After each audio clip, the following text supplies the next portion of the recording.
Kene did not remember the exact day his father stopped laughing. He remembered the silence instead, the way their house began to feel like an abandoned church, even when people were inside, the way the walls seemed closer, the way nighttime stretched longer than it was supposed to, the way hunger folded itself neatly into their daily lives and sat quietly like a guest that refused to leave. But more than anything, Kene remembered the land. 2 plots of farmland behind their old zinc roof house, red soil, cassava, yam mounds, mango trees his father had planted with hands that still smelled like earth long after he had washed them. That land was all they had. And one afternoon, Kene sold it. Not for himself, but for a girl named Adanna. They were both 18 when he decided she was going to be his future. Adanna smiled, the kind of smile that made you feel like you had been seen by God. Her laugh was light, her hair was always neatly braided, her handwriting was beautiful. Even her mistakes looked graceful. Kene was none of those things. He was quiet, rough around the edges, thin from missed meals. His clothes always clean but old. He knew too early how to calculate prices in his head and how to lie about being hungry. But Adanna looked at him like he mattered. That was enough. "Promise me," she had said one evening as they sat behind the classroom, the smell of chalk and dust floating through the air, "that one day, when you succeed, you won't forget me." Kene laughed. "How can I forget the person I'm suffering for?" She punched his arm playfully. "You're mad." He was. Madly in love.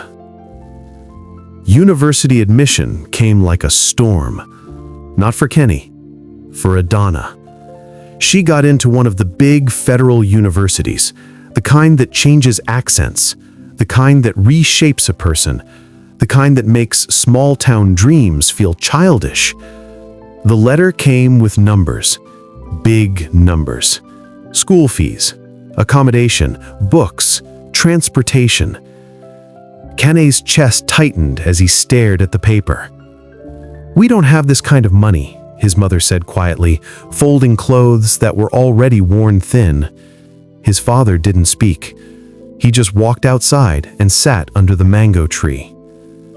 That night, Kene walked the land alone. The moon was swollen and bright. He rubbed the soil between his fingers. This land had fed them, buried their ancestors, paid his school fees when his father was still strong, carried their suffering quietly. He thought of Adanna's smile. He thought of her promise. He made his own. She will not suffer like us. His father did not shout. That made it worse. "You sold it?" his father asked simply. "Yes." "You didn't ask me?" "I didn't want you to stop me." There was a long silence. Then his father said, "You sold the last thing that remembers who we are," and went to bed. They never spoke about it again. At first, Adanna was the same. She called him every night. "Kene, you're my backbone. If not for you, I wouldn't be here. I'm studying hard. I won't disappoint you." She sent pictures of her hostel room, books spread out, handwritten notes. She still tied her hair like she used to. He worked 3 jobs: construction site in the morning, motorbike dispatch in the afternoon, security at a warehouse at night. When he slept with his phone pressed to his ear, so he would hear her voice when he woke up. Second year changed her. Not suddenly, gradually. Her calls became shorter, then missed, then forgotten. Her messages became busy now, later, can't talk, I'm in class. He sent money. Always. Food money, hostel repairs, New phone, project materials.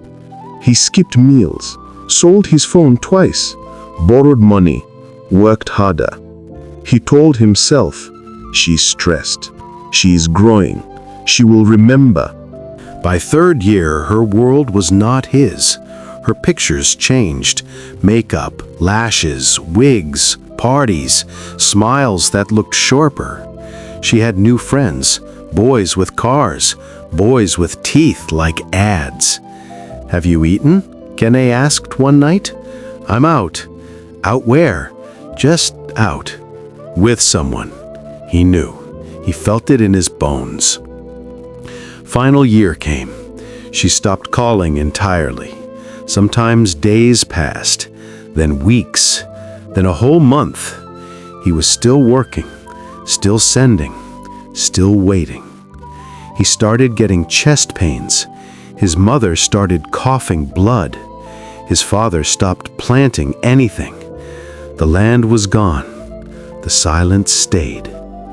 He didn't tell her he was coming. He wanted to surprise her. He wanted to see if she would light up.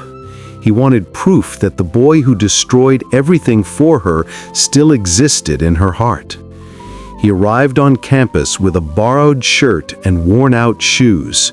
Students walked by him like he was invisible.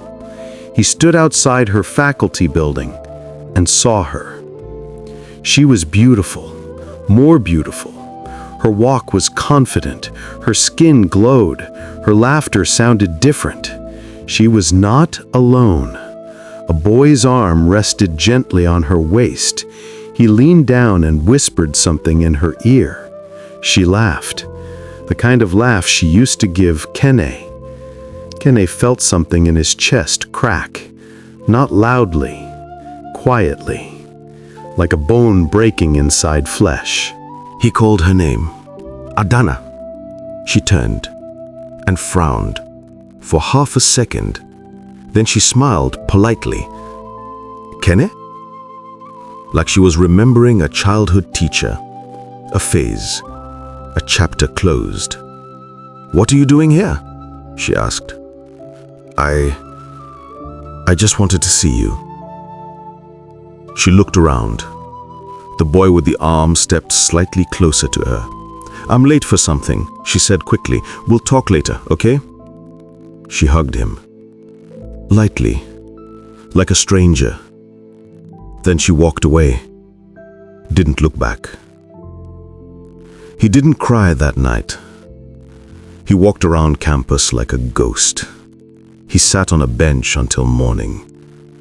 He thought about the land, his father's silence, his mother's cough, the money, the nights, the hunger. He did the math.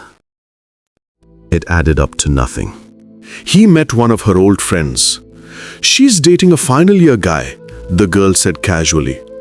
"Very rich type. They go out every weekend." "But didn't she have someone from home?" the girl asked, tilting her head, then laughed. "She doesn't talk about that anymore." The message.